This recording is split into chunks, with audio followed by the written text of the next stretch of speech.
আসসালামু আলাইকুম বন্ধুরা। তো একটা বানর একসময় স্বর্গ কাঁপিয়ে দিয়েছিল।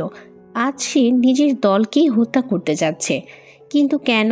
সেই রহস্য জানতে হলে চলুন আমাদেরকে পুরো গল্পটা শুনতে হবে। তো মুভির শুরুতেই আমরা একজন বৌদ্ধ সন্ন্যাসীকে দেখতে পাই। তার সঙ্গে আছে তিনজন শক্তিশালী সহযোগী, ফিশ ডেমন মানে মাছ দানব, মানকি কিং সানুং এবং পিগ ডেমন। তবে তারা স্বেচ্ছায় তার সঙ্গে নেই। একসময় সন্ন্যাসী তাদের পরাজিত করে বন্দি করেছিল এবং এখন তারা বাধ্য হয়েই তার আদেশ মেনে চলছে। শুরুর দৃশ্যে দেখা যায় সন্ন্যাসী অদ্ভুত এক জায়গায় ঘুমিয়ে রয়েছে। চারপাশে ছোট ছোট মানুষের বসতি, ছোট ছোট মন্দির আর ক্ষুদ্রাকৃতির ঘরবাড়ি। সেখানকার সবাই তাকে ভয় পাচ্ছে, কিন্তু সন্ন্যাসী নিজেই বুঝতে পারছে না সে কোথায় এসেছে এবং এখানে কি ঘটছে। এমন সময় তার গুরু সেখানে উপস্থিত হন। তিনি সন্ন্যাসীর হাতে একটা ঝকঝকে সোনালি আংটি তুলে দিয়ে বলেন, এইটা নাও, তোমার মাথার পেছনে লাগিয়ে নাও। এরপর তিনি আরও বলেন, আজ থেকে তুমি এদের রাজা। সন্ন্যাসী আংটিটি মাথায় পরার সঙ্গে সঙ্গেই চারপাশে অদ্ভুত সব ঘটনা ঘটতে শুরু করে। ধীরে ধীরে আংটিটি যেন তাকে আঘাত করতে থাকে। তার মাথায় অসহ্য যন্ত্রণা শুরু হয়ে যায়। সন্ন্যাসী ভয় পেয়ে যায়। এগুলো কি হচ্ছে? আমার সঙ্গে কেন এমন হচ্ছে? হঠাৎ আতঙ্কিত অবস্থায় তার ঘুম ভেঙে যায়। তখন বোঝা যায় পুরো ঘটনাটাই আসলে ছিল একটা দুঃস্বপ্ন। সে অন্য এক জায়গায় ঘুমাচ্ছিল এবং ঘুম ভাঙতেই ভীত মুখে চারপাশে তাকাতে থাকে। দেখা যায় সে যেখানে ছিল সেখানে একটা সার্কাসের অনুষ্ঠান চলছে। আশেপাশের লোকজন তাকে দেখে বলে, এই যে তুমি তো অনেক কিছু পারো, এসো আমাদের জন্য কিছু করে দেখাও। সন্ন্যাসীও তাদের খুশি করার চেষ্টা করে। সে তার সহযোগী ফিশ ডেমন আর পিগ ডেমনকে সামনে নিয়ে আসে এবং তাদের দিয়ে খেলা দেখানোর চেষ্টা করে। কিন্তু পরিস্থিতি উল্টো হয়ে যায়। দানবদের দেখেই একটা ছোট শিশু ভয়ে কেঁদে ওঠে। লোকজন বিরক্ত হয়ে বলতে শুরু করে, এটা আবার কেমন বিনোদন? আমাদের কি ভয় দেখাতে এসেছো? এতে মজা কোথায়? পরিস্থিতি সামাল দিতে সন্ন্যাসী দ্রুত একটি গাছের দিকে আঙুল দেখিয়ে বলে, ওদিকে দেখুন, সেখানে আছে মানকি কিং। সবাই গাছের দিকে তাকায়, কিন্তু কোনো চমকপ্রদ কাণ্ড দেখানোর বদলে সানুং গাছ থেকে সোজা নিচে পড়ে যায়। এবার দর্শকরা আরও ক্ষেপে যায়।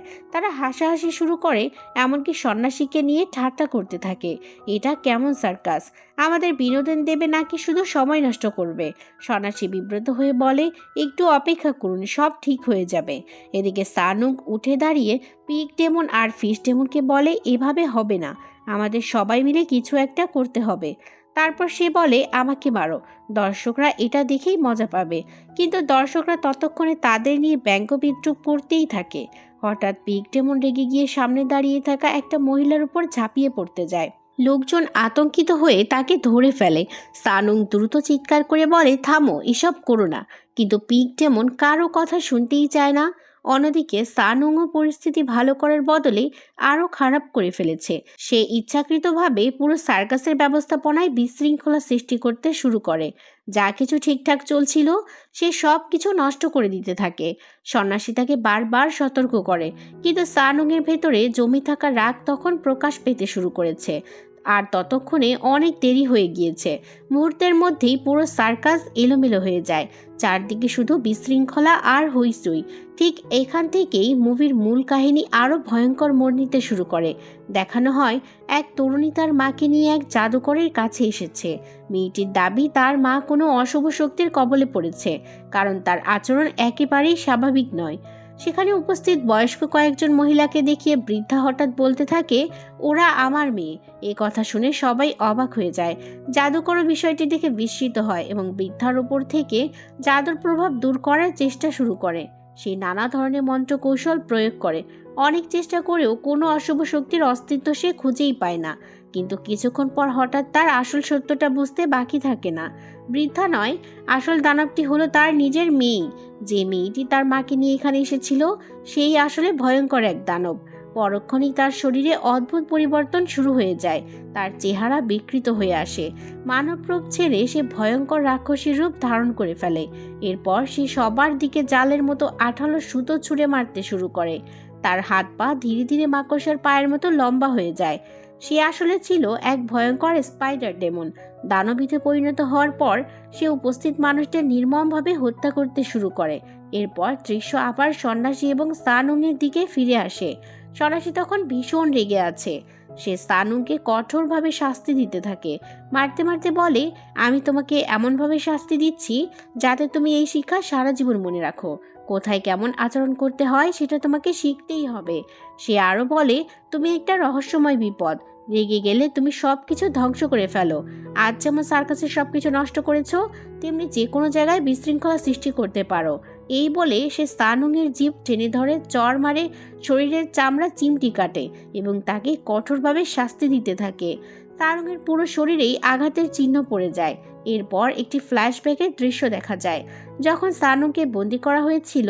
তাকে শিকল দিয়ে বেঁধে বহু বছর ধরে কারাগারে আটকে রাখা হয়েছিল। সেই ভয়াবহ স্মৃতি আজও তাকে তাড়া করে বেড়ায়। এক দুঃস্বপ্ন দেখে হঠাৎ ঘুম ভেঙে যায় তার। সে ভয়ে কাঁপতে থাকে। সন্ন্যাসী তখন শান্ত কণ্ঠে তাকে বলে, ঘুমাও, কিছু হয়নি, আমি তো আছি। পরদিন সকালে সন্ন্যাসীর পানি প্রয়োজন ছিল। পানি খুঁজতে খুঁজতে সে একটা বাড়ির ভেতরে প্রবেশ করে, কিন্তু সেখানে ঢুকেই সবাই অবাক হয়ে যায়, কারণ বাড়িটি ভরা ছিল অসংখ্য সুন্দরী তরুণীতে। একজনের সৌন্দর্য যেন আরেকজনের চেয়েও বেশি। ফিশ ডেমন, পিগ ডেমন এবং সানুং সবাই তাদের দেখে মুগ্ধ হয়ে যায়।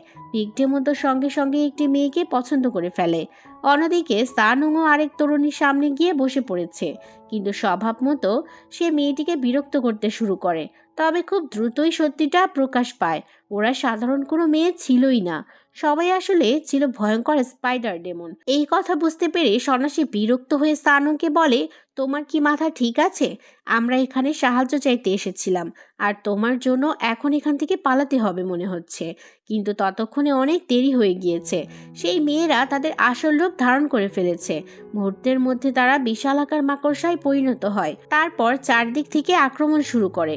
সন্ন্যাসী ও তার সঙ্গীরা প্রাণ বাঁচাতে বাইরে দৌড়ে পালায়, কিন্তু বাইরে এসেও তারা রেহাই পায় না।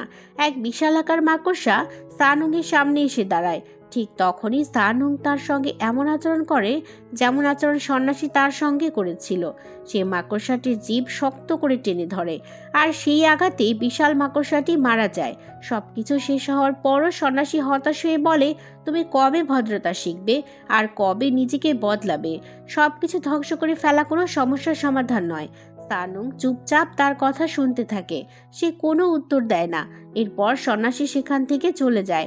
এক নির্জন স্থানে দাঁড়িয়ে আকাশের দিকে তাকিয়ে সে প্রার্থনা করতে শুরু করে, হে ঈশ্বর, সব কিছুর মোকাবেলা করার মতো সাহস আমার নেই। এই দানবগুলো আমার কোনো কথাই শোনে না। আমি আর তাদের সামলাতে পারছি না। সবকিছু যেন আমার নিয়ন্ত্রণের বাইরে চলে যাচ্ছে। কিন্তু সন্ন্যাসী জানতো না তার এই প্রার্থনা কেউ একজন গোপনে শুনছে। লুকিয়ে দাঁড়িয়ে থাকা পিগ ডেমন তার প্রতিটি কথা মনোযোগ দিয়ে শুনছিল। পিগ ডেমন গোপনে সন্ন্যাসীর সব কথা সানুংকে গিয়ে বলে দেয়। এমনিতেই সানুংয়ের ভেতর অনেক দিনে জমে থাকা রাগ ছিল। এসব কথা শোনার পর সে আরও ক্ষুব্ধ হয়ে ওঠে। সে রাগে ফুঁসতে ফুঁসতে বলে, আমরা এত কিছু করার পরও যদি সে আমাদের নিয়ে সন্তুষ্ট না হয়, তাহলে তাকে বাঁচিয়ে রাখার কোনো দরকার নেই। এই কথা বলেই সে সন্ন্যাসীকে হত্যা করার উদ্দেশ্যে এগিয়ে যায়। সানুংকে এতটা রাগান্বিত দেখে সন্ন্যাসী তাকে শান্ত করার চেষ্টা করে। সে বোঝাতে চায় যে সে আসলে হতাশা থেকে ওই কথাগুলো বলে ফেলেছে, কিন্তু এবার তার কোনো কথাই সানুংয়ের ওপর কাজ করে না। কারণ এতদিন ধরে যে জাদু বলে সে বন্দী ছিল, এখন সে সেই দাসত্ব থেকে নিজেকে মুক্ত করে ফেলেছে। সে আর সন্ন্যাসীর অধীনস্থ নয়। প্রাণ বাঁচাতে সন্ন্যাসী সেখান থেকে পালানোর চেষ্টা করে, কিন্তু পালাতে গিয়ে সে একটা ফাঁদে আটকে পড়ে। সন্ন্যাসী বারবার সানুংকে বোঝানোর চেষ্টা করে, কিন্তু সানুংয়ের চোখে তখন আর কোনো ভয়ই নেই। ঠিক সেই মুহূর্তে হঠাৎ আকাশ থেকে এক রহস্যময় আলোর ঝলক নেমে আসে। সেই আলো দেখে সানুংয়ের চেহারা বদলে যায়। সে যেন হঠাৎ ভয় পেয়ে যায়। এরপর আর কিছু না বলে সে সেখান থেকে দ্রুত চলে যায়। অন্যদিকে মাকড়সা দানবদের সঙ্গে যুদ্ধের পর ফিশ ডেমনের মধ্যেও পরিবর্তন দেখা দিতে শুরু করেছে। সে ধীরে ধীরে তার আসল রূপ ধারণ করছে। মুহূর্তের মধ্যেই সে এক বিশাল ভয়ঙ্কর মাছদানবে পরিণত হয়। এর কিছুদিন পর সন্ন্যাসী তার 3 সঙ্গীকে নিয়ে অন্য একটি রাজ্যে পৌঁছায়। সেখানে তাদের সাক্ষাৎ হয় সেই দেশের রাজা ও রানীর সঙ্গে। কিন্তু রাজ্য সাধারণ মানুষ তাদের দেখে বিস্মিত হয়ে যায়, কারণ তাদের সঙ্গে থাকা সঙ্গীরা দেখতে ছিল অদ্ভুত এবং ভয়ঙ্কর। তবুও রানী তাদের সম্মানের সঙ্গে অভ্যর্থনা জানান এবং রাজদরবারে নিয়ে যান। রাজা তাদের দেখে জিজ্ঞেস করেন, আমার জন্য কি উপহার এনেছ? আমাকে কিভাবে আনন্দ দেবে? সন্ন্যাসী এবং তার সঙ্গীরা তখন বলে, আমরা আপনাকে বিনোদন দিতে পারবো। এরপর তারা নিজেদের প্রতিভা দেখাতে শুরু করে দেয়। কিন্তু যা তারা করছিল তা মোটেও মজার ছিল না, বরং পুরো ব্যাপারটাই অত্যন্ত অদ্ভুত এবং বিব্রতকর মনে হচ্ছে। রাজা ধীরে ধীরে রেগে যান। তিনি মনে করেন তারা তাকে নিয়ে উপহাস করছে। অবশেষে তিনি বিরক্ত হয়ে বলেন, তোমরা কি আমাকে বোকা ভেবেছ? এই ধরনের কাজ শুধু পাগলদের জন্য মানায়। তোমাদের চিকিৎসা করানো দরকার। এখন এখান থেকে বের হয়ে যাও। অপমানিত হয়ে সন্ন্যাসী ও তার সঙ্গীরা রাজদরবার থেকে বেরিয়ে আসে। বাইরে এসে সন্ন্যাসী আবার সানুংয়ের উপর রাগ ঝাড়তে শুরু করে। সে বলে, তুমি একটা কাজও ঠিকমতো করতে পারো না।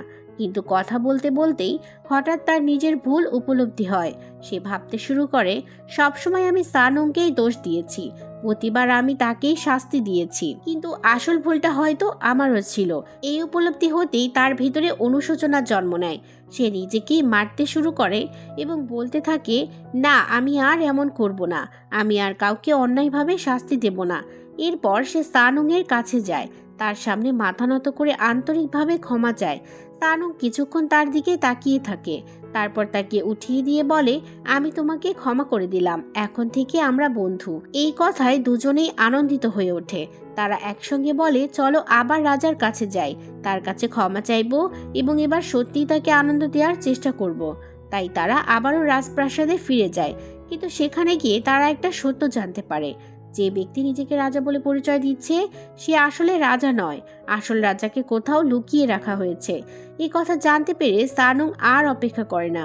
সে সঙ্গে সঙ্গে সেই ভুয়া রাজার উপর ঝাঁপিয়ে পড়ে, চর ঘুষি আর মারধর করে তাকে তার আসল রূপ প্রকাশ করতে বাধ্য করার চেষ্টা করে। কিছুক্ষণের মধ্যেই তার পরিকল্পনা সফল হয়ে যায়। অবশেষে ভুয়া রাজা তার প্রকৃত রূপ ধারণ করে। তার মুখ লাল আগুনের মতো জ্বলতে থাকে, মুখ থেকে আগুন বের হতে শুরু করে। তখন বোঝা যায় সে আসলে এক অদ্ভুত যান্ত্রিক দানব। ছোট আকৃতির হলেও তার ভিতরে ছিল ভয়ঙ্কর শক্তি। এরপর শুরু হয় তীব্র যুদ্ধ। যুদ্ধ শুরু হওয়ার সঙ্গে সঙ্গে রাজদরবারের সবাইকে নিরাপদ স্থানে সরিয়ে নেওয়া হয়। সানুং প্রচণ্ড রেগে গিয়ে দানবটিকে নির্দয়ভাবে আক্রমণ করতে থাকে। একসময় দানবটি ছিটকে দূরে গিয়ে পড়ে। ঠিক তখনই ফিশ ডেমন মুখ থেকে বরফের শক্তিশালী স্রোত বের করে। মুহূর্তের মধ্যে যান্ত্রিক দানবটি বরফে জমে যায়। দানবটিকে পরাজিত করার পর তারা আসল রাজাকে খুঁজতে বের হয়। অনুসন্ধান করতে করতে তারা আবিষ্কার করে যে আসল রাজাকে মাটির নিচে একটা গোপন কারাগারে বন্দি করে রাখা হয়েছে। অবশেষে তারা তাকেও উদ্ধার করে আনে। অন্যদিকে সন্ন্যাসী পরাজিত যান্ত্রিক দানবটিকে নিজের নিয়ন্ত্রণে এনে রানীর হাতে তুলে দেন। আসল রাজা ফিরে আসার পর ভীষণ খুশি হন। তিনি সন্ন্যাসী ও তার সঙ্গীদের ধন্যবাদ জানিয়ে বলেন, তোমরা আমার জীবন বাঁচিয়েছ, বলো তোমাদের কি পুরস্কার চাই। সন্ন্যাসী বিনয়ের সঙ্গে জানিয়ে দেয় যে তার কোনো চাওয়া নেই, কিন্তু রাজা নিজে থেকেই তাদের পুরস্কার দিতে চান।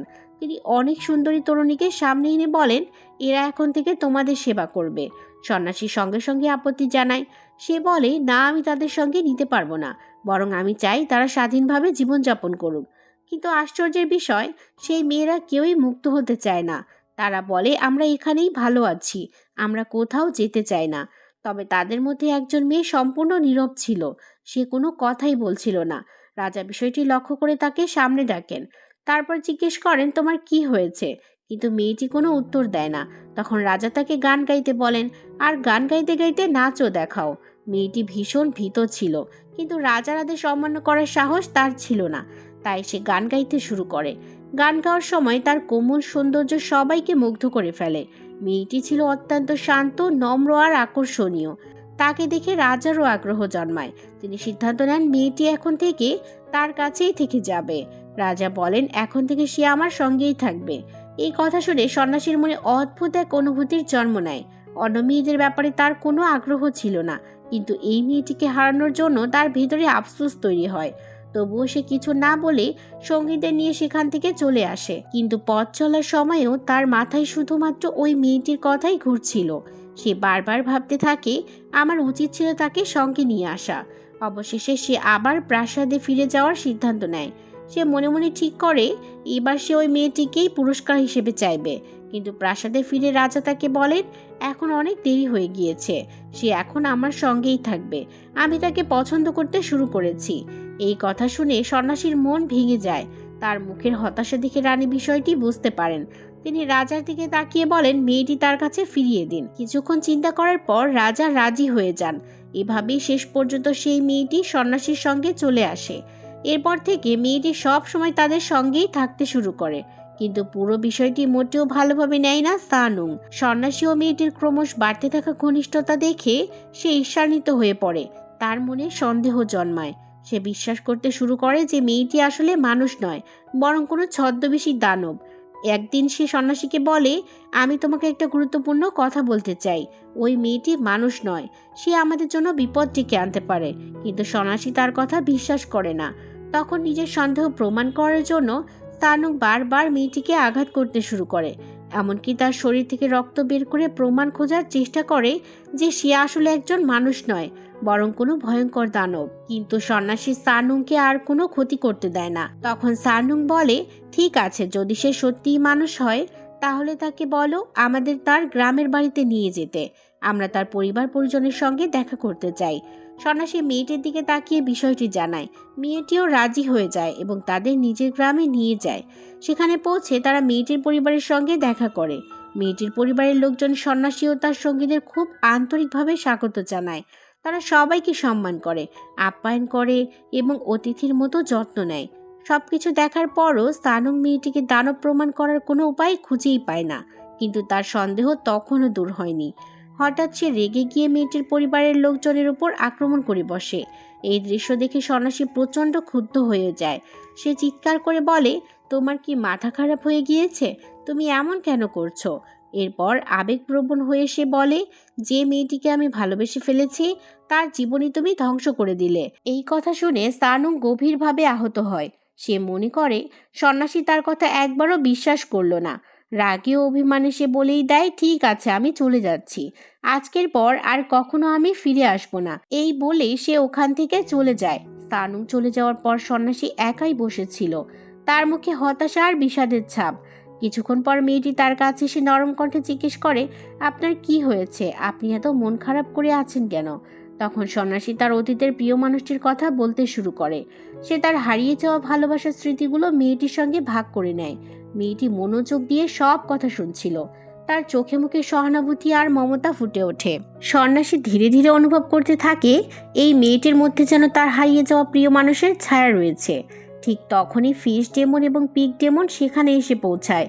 তারা উদ্বিগ্ন কণ্ঠে বলে, বড় সমস্যা হয়ে গিয়েছে। সানুং ভীষণ রেগে আছে। সে চারদিকে তাণ্ডব চালাচ্ছে, যা সামনে পাচ্ছে সব কিছু ধ্বংস করে দিচ্ছে।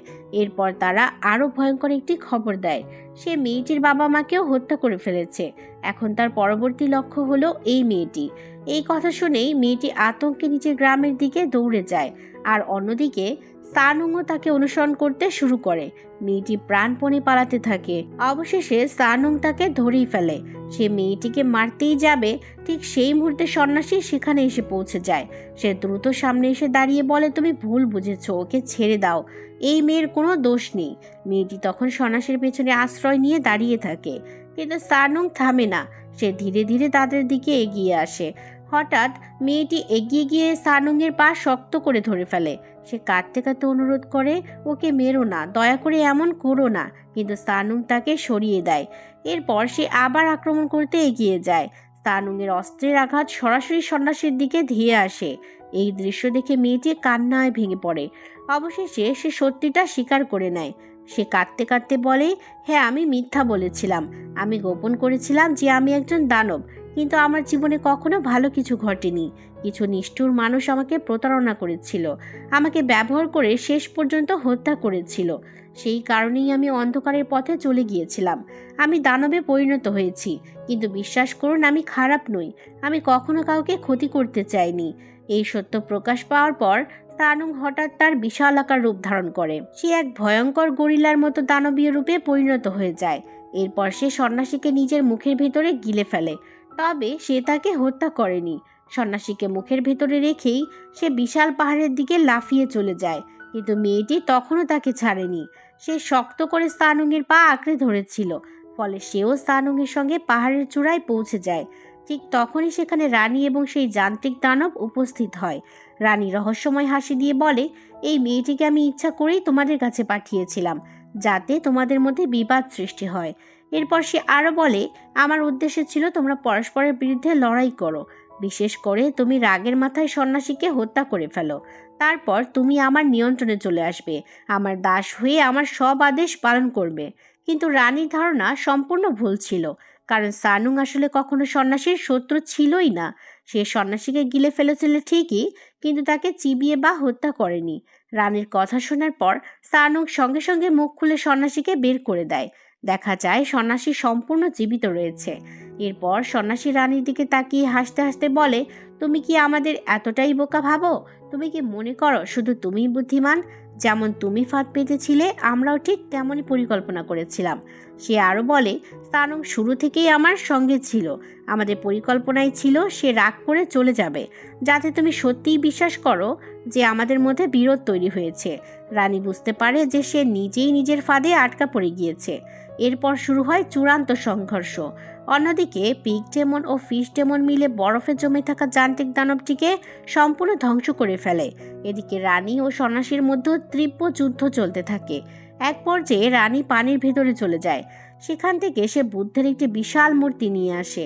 সানুং বারবার রানীর ওপর আক্রমণ করতে থাকে, কারণ সে জানতো রানী একজন দানব আর বুদ্ধ পবিত্রতার প্রতীক। সানুং বিশ্বাসই করতে পারছিল না যে বুদ্ধ কেন দানবকে নিজের শক্তি দিতে পারে।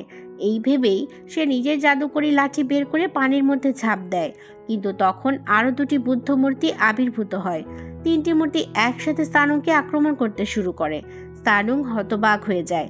সে বুঝতেই পারছিল না কেন বুদ্ধের শক্তি একজন দানবকে সাহায্য করছে। যুদ্ধ করতে করতে সে গুরুতর আহত হয়ে পড়ে। ঠিক তখনই আকাশ কাঁপিয়ে এক বিশাল হাত আবির্ভূত হয়। এবার সেটি ছিল সত্যিকারের বুদ্ধের হাত। এক মুহূর্তে সেই বিশাল হাত সানুংকে রক্ষা করে ফেলে আর তিনটি মূর্তিকে ধ্বংস করে চুরমার করে দেয়। এদিকে রানীর ছিটকে এসে সানুংয়ের হাতের উপর পড়ে। তখন চারদিকে বুদ্ধের কণ্ঠস্বর প্রতিধ্বনিত হতে থাকে। সে বলে, এখনো সময় আছে, নিজেকে বদলে ফেলো, সৎ পথে ফিরে এসো। এই কথা শোনার পর রানীর আসল রূপ প্রকাশ পায়। সে এক বিশাল সোনালী ঈগলে পরিণত হয়। এটাই ছিল তার প্রকৃত রূপ। এরপর বুদ্ধ তাকে নিজের সঙ্গে নিয়ে চলে যান। যুদ্ধ শেষ হলেও আরেকটি মর্মান্তিক ঘটনা ঘটে। সন্ন্যাসীর সঙ্গে থাকা সেই সুন্দরী দানব কন্যাটি গুরুতর আহত হয়। তার অবস্থা এতটাই খারাপ হয়ে যায় যে সে মৃত্যুর কাছাকাছি পৌঁছে যায়। সে দুর্বল কণ্ঠে সন্ন্যাসীকে বলে, আমাকে মুক্তি দিন, এই পৃথিবী থেকে আমাকে মুক্তি দিন, কারণ আমি একজন দানব। সন্ন্যাসী বুঝতে পারে তাকে বাঁচানো আর সম্ভব নয়। অনেক কষ্ট নিয়ে সে তাকে মুক্তি দেওয়ার সিদ্ধান্ত নেয়। বিশ্বের মঙ্গলের জন্য এবং তার কষ্টের অবসান ঘটানোর জন্য সে তাকে বিদায় জানায়। এরপর ধীরে ধীরে মেয়েটি অদৃশ্য হয়ে যায়। সন্ন্যাসী নীরবে তার চলে যাওয়া দেখতে থাকে। মুভির শেষ দৃশ্যে দেখা যায় সন্ন্যাসী, সানুং, পিগ ডেমন এবং ফিশ ডেমন মরুভূমির মধ্য দিয়ে হেঁটে চলেছে। তাদের দীর্ঘ যাত্রা এখনও শেষ হয়নি। হাঁটতে হাঁটতে সন্ন্যাসীর হঠাৎ মনে হয় সে যেন তার হারিয়ে যাওয়া ভালোবাসার ছায়া দেখতে পাচ্ছে। কিন্তু আশ্চর্যের বিষয়, সেই ছায়া দেখা যায় সানুংয়ের মধ্যেই, কারণ সেই দানব কন্যার কোমরের বেলটি এখন সানুংয়ের মাথায় বাঁধা রয়েছে। সন্ন্যাসী বেলটি চাইলে সানুং দিতে রাজি হয় না, বরং মজা করতে থাকে। এরপর তারা একে অপরকে খোঁচা দিতে দিতে, হাসতে হাসতে এবং তর্ক করতে করতে সামনে এগিয়ে যেতে থাকে। এই মজার এবং আবেগঘন মুহূর্তের মধ্য দিয়েই শেষ হয়ে যায় journey to the West, the demons strike back মুভির গল্প। তো এই মুভির প্রথম পর্ব আমি অলরেডি এক্সপ্লেইন করেছি, চাইলে সেটাও একবার দেখে নিতে পারেন। তো আজকের মতো বিদায় নিচ্ছি, ভালো থাকবেন সবাই, আল্লাহ হাফেজ।